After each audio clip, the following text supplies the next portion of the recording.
Brian, yeah. if you look at all the like radio buttons, the buttons at the bottom of the screen, there's one that is like a little person with a list. I'm on my phone. Okay. Sorry. That's okay. I was gonna say that is a list of participants.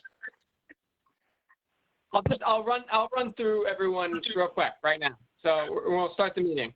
So meeting is now adjourned. I'll run through a roll call so we know who's here. Obviously, I'm Brian Best here. Vice President Herb Henning. Secretary Caitlin. Present. Kathy Barber. Barbara, what was that? Okay, Barbara Federico. Present. Hello? Peter Hubbard. Present. Hello? Thank you. Mark Keeling. Here. Present. I know Phil is here. Phil Metzger. Present. Barry Nelson. Here. Irene Rivas. Here. And Jason Wright. You there, Jason? Okay. So do we have quorum, Caitlin?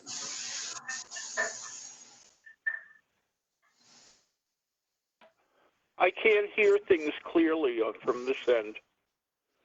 Oh, Herb's here. Okay. So, Caitlin, do we have quorum?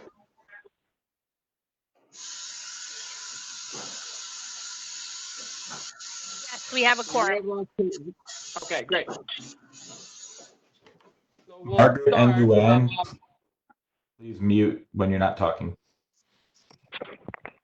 yeah. So if you're not talking, hit mute. Obviously, don't forget that you have mute on when you start talking. But yeah, hit mute so we don't get so much feedback.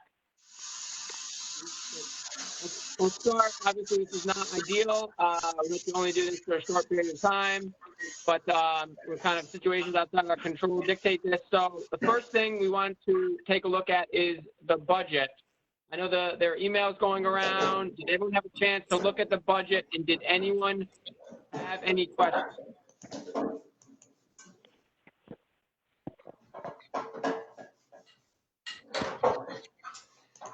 Brian?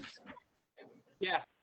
I had some questions, but Tim answered them, and they just were on workers' comp and the circulation. And he explained that the circulation supplies have gone up because of the new system that we'll be using, and that the workers' comp went up because we've added some hours to our maintenance people.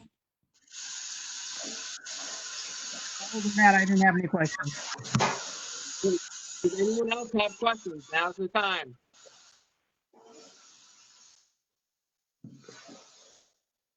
Okay. I will. Brian, I had some questions that I'd gotten via email just about revenues being a little bit low. And so there were a couple things I just wanted to clarify why we just brought some numbers down. As Tim had said in a past meeting regarding Easy Pass revenue and NCON revenue, that we may have reached capacity on those. So potentially those will not be coming in as much anymore or at the rate they did previously. So we dropped those both.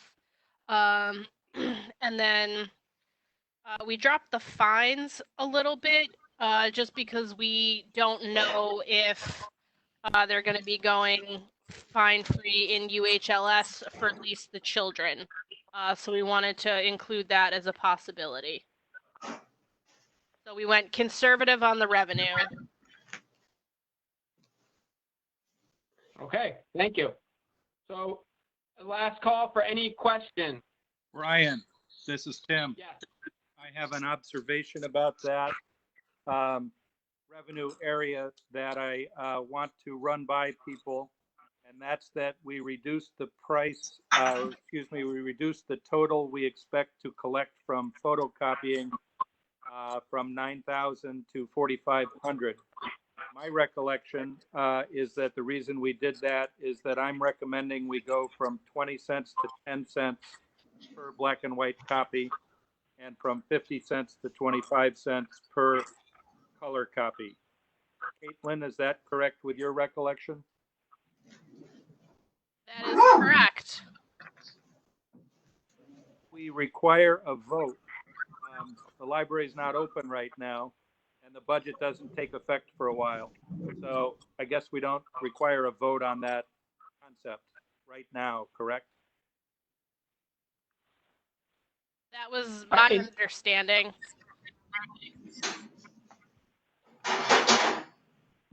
That sounds fine. I don't think it's, obviously taking a vote on it right now won't change anything because the library is not even open, so. Okay, so I take this is the last call for any questions or comments.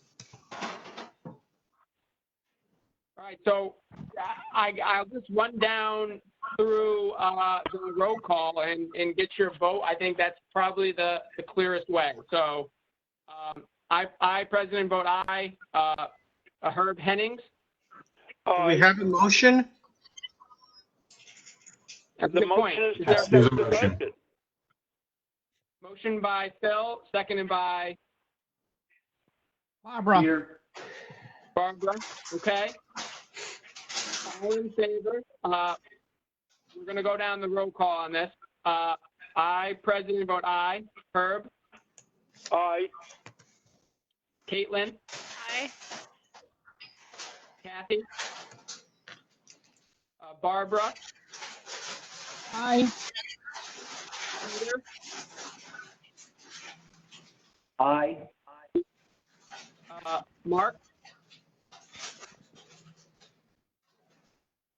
Aye. Mark, Aye. Phil, Aye. Barry, Aye. Maureen, Aye. and Jason.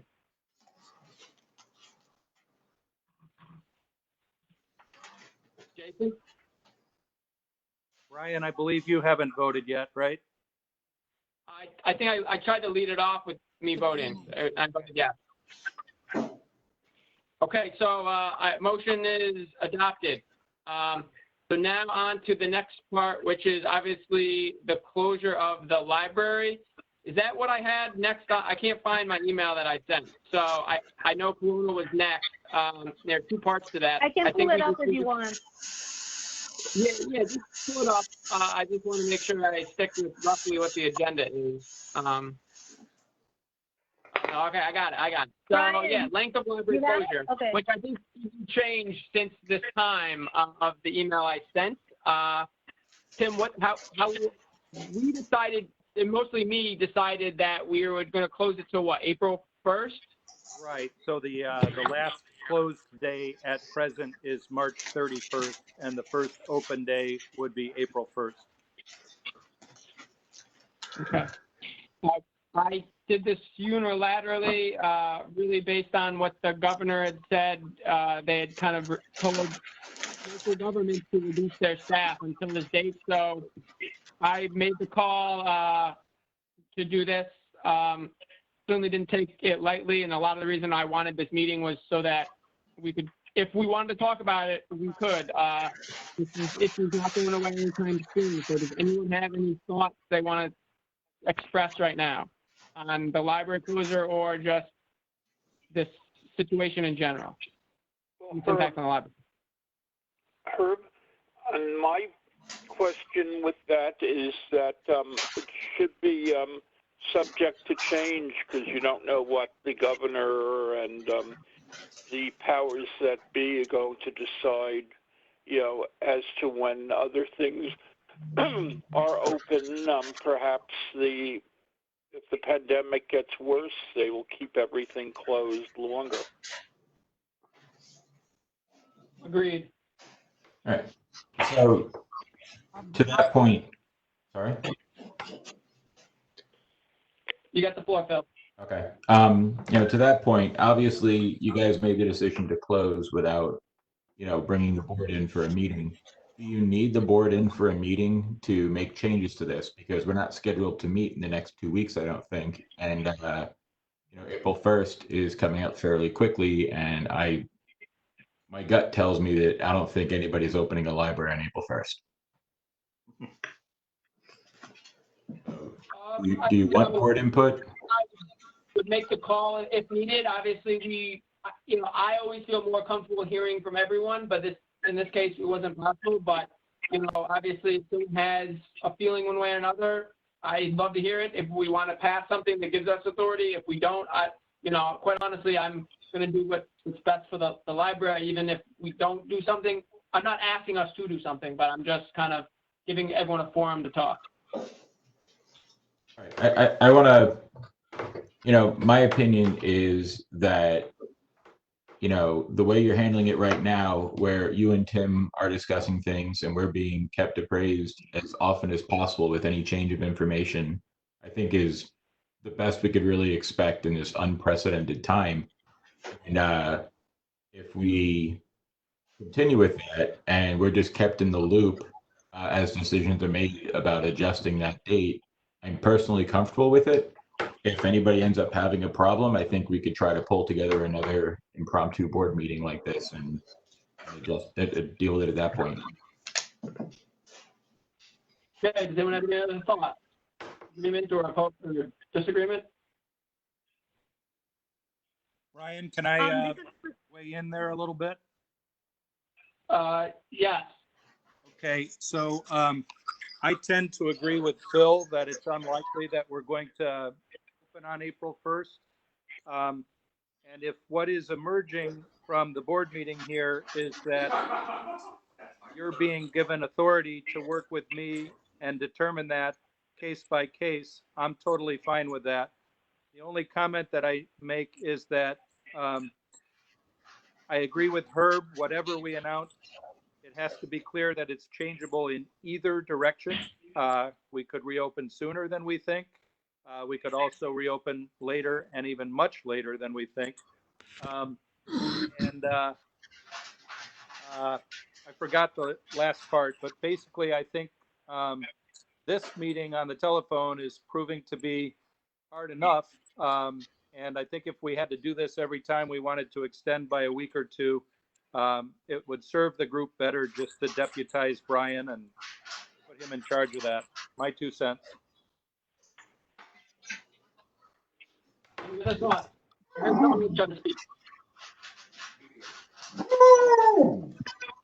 Brian? Yes. Brian, this is Nareen. I just want to say that for me, you and Tim especially sending out the emails has really kept me abreast of what's going on. So I really appreciate that. And going forward, this is just an idea and a suggestion. You'd have to talk to a doctor. But I know people in Japan that are going through this. And they said that one of the things, since it's been long-term over there that they've been shut in, one of the things they've been able to do is go to the library just to the self-checkout. Like if they, put a book on request, they just pick it up, go to the self-check counter, and leave. It's a suggestion for the future if this turns out to be long-term. I don't know. You'd have to check that out, but that's just an idea. As for doing this going forward, I'm fine with whatever decision you guys make as long as, we stay in the loop like you've been doing. Okay, great. Thank you, Nareen. Any other thoughts? Yeah, this is Barry. Yep. Am I on? I can't tell. Go ahead, Dad. Okay. I agree with everything. The only thing I might add is that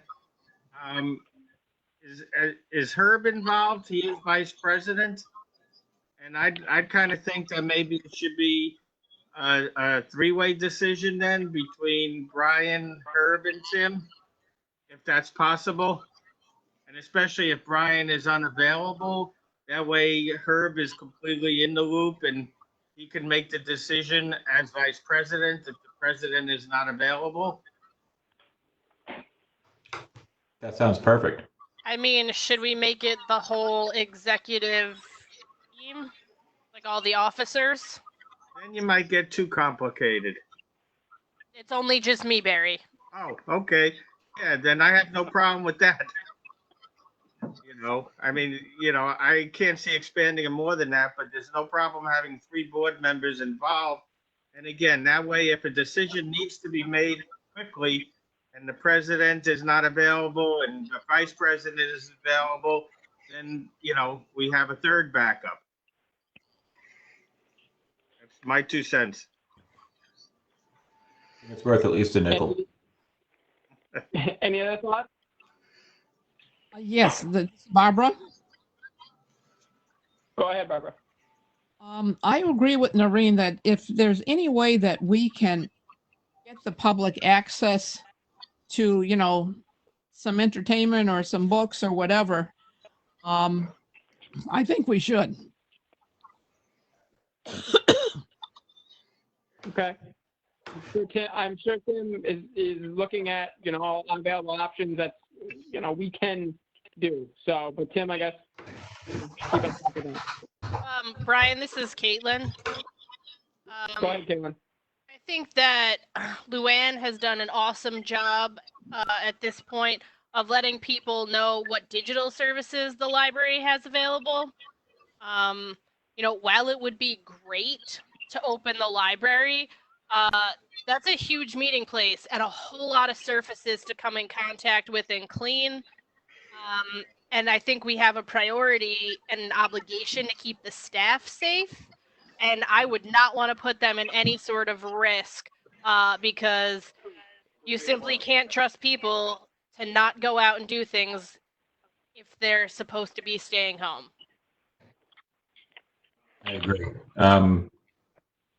I think if we get to the point where we're looking at some type of a limited opening, we should probably have a discussion about how that's going to look. We don't want to have more than 10 people, together in one place. So I don't know how effective, how an opening would be, because that might get more than the requisite number of people together at the same time and help spread the virus. You couldn't staff the library with less than 10 people to make it feasible to open. You'd be letting in one person at a time to keep that number under 10. And I don't think it would be worth risking anything to make that happen when we have phenomenal digital services. Luann is doing an excellent job of making sure everybody knows that. I agree. It's Peter. Peter, for a second, can I say something? Can you hear me? Yes. It's yesterday when I went to Trader Joe's, because they're limited with 50 people being allowed to go in. There's a line that forms outside. Everybody maintains social distancing. If you had a skeleton staff of 3, 4, 5 people, whatever the case may be, to pull book orders that people had somehow responded to us, let us know what they wanted, and then keep them at the front door. Nobody would be sitting in the building except the 5 or 6 staff members. Patrons would wait outside. So I think it would be a possibility, thing you could do. So that's what I would suggest. We could feasibly be looking at something where people are reserving books and are given a time slot to come out and pick it up. And then we limit how many people are out there, and we don't even let them run through the library. It's better than nothing, even though it's not full access to the library. I know some libraries are to try and keep their staff doing things and keep providing content for the community, are doing things like story times that they're putting up on YouTube or through some other service. If this lasts for more than a few weeks, that could potentially be the type of thing we can do to continue serving the community in different ways without putting people at risk. Are there other conversations taking place in this? Because it's very distracting. Yeah. If you are not speaking, please mute your line. By the way, were golden. Oh, okay. So, does anyone have any other thoughts?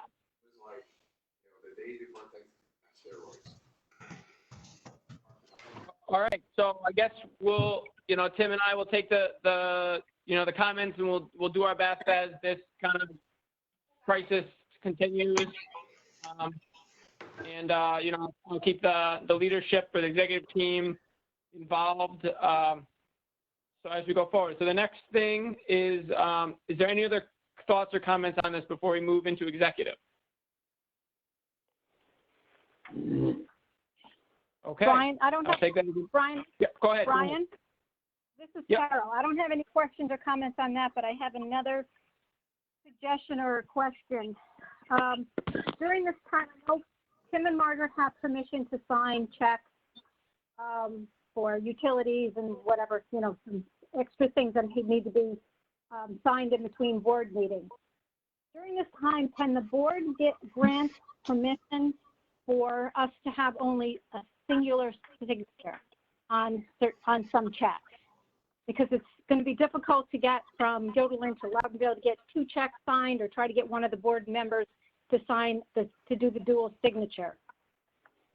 If Or you can put you a just, dollar amount on that check, or you can have certain circumstances. But can we, by some means, make a restriction on or an allowance on that? Do the checks go to Tim now, or do they go to his home, or what? I would go to his home and deliver the checks to him, and then he could sign that, and we could mail them out. I mean, we're not Okay, talking a lot of checks at this point. Yeah, because Brian lives right near Tim, so if Brian could go and Tim's sign up, we have. I'm not allowing anyone in my house, and I'm kind of hunkered down. So I would be. Okay. I would prefer if we just, one person did it. One person sign it. Yeah, I mean the check registry is still going to go out to everyone, right, Carol? Right, at the end, like normal, the check register will go out. But I need you to make a motion as to be voted on and approved for my auditors to approve that. Okay. So when they pull checks, there's only one signature. Yeah, that makes sense. Okay, does anyone have any other thoughts on it? is there any reason we need to limit the size of the check, or should we just allow Tim to sign anything that's going to be shown in the register that we're going to be approving? That's a good question. Carol, what are your thoughts on that? At this point, we've paid just about all of our invoices. We have a lot of invoices out there now to pay. It's whatever you feel comfortable with. I don't think Go we've ahead. disputed any of the checks that we've seen for the time that I've been here. And we're going to be seeing the register. I personally don't have a problem with any size. I know somebody mentioned, up to a certain amount, but I'd rather we didn't sit on something for a month if we didn't need to, just because we couldn't get somebody over to Tim's safely. So I'd rather business was able to keep running. Especially since it's, basically just keeping the lights on right now. We don't know quite when the library will open. So I'm happy to make a motion to allow Tim to single sign checks while the library remains closed. Seconded. Okay, is there a second? Seconded by Phil. Is there any more discussion on it?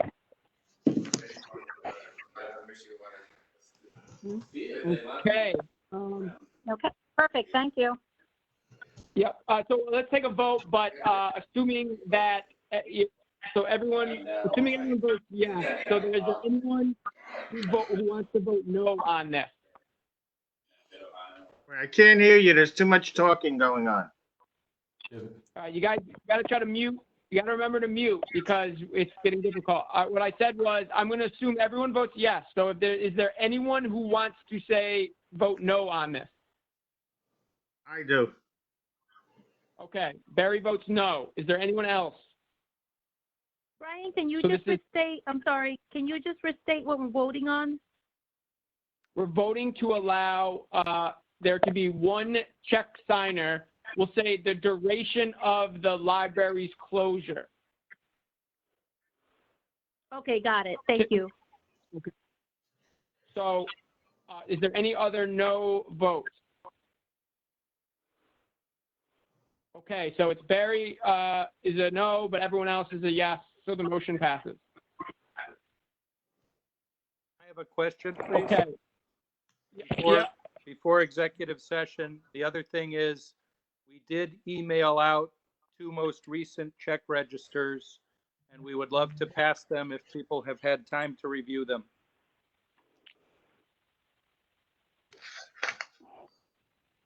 Any discussion on that? Has everyone looked at them?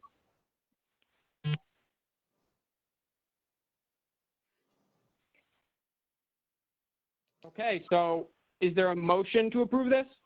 So moved, Barbara. I'll second, Peter. Seconded. All right, second by Peter. Peter. Okay, so we'll do the same thing I did last time.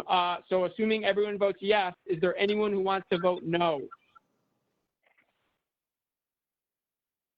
Okay, so the check registries are approved unanimously. Before we go into executive, is there anything else? I just need Okay, to, so Brian, I think I just Go need ahead, Tim. to clear with you in front of the other board members that the intent is to go into executive session with Carol and Margaret still present. Yeah, and it's to go to discuss pay of employees, which I don't have the language in front of me, but I'm quite sure that falls under the executive session under open meetings law. So is there a motion?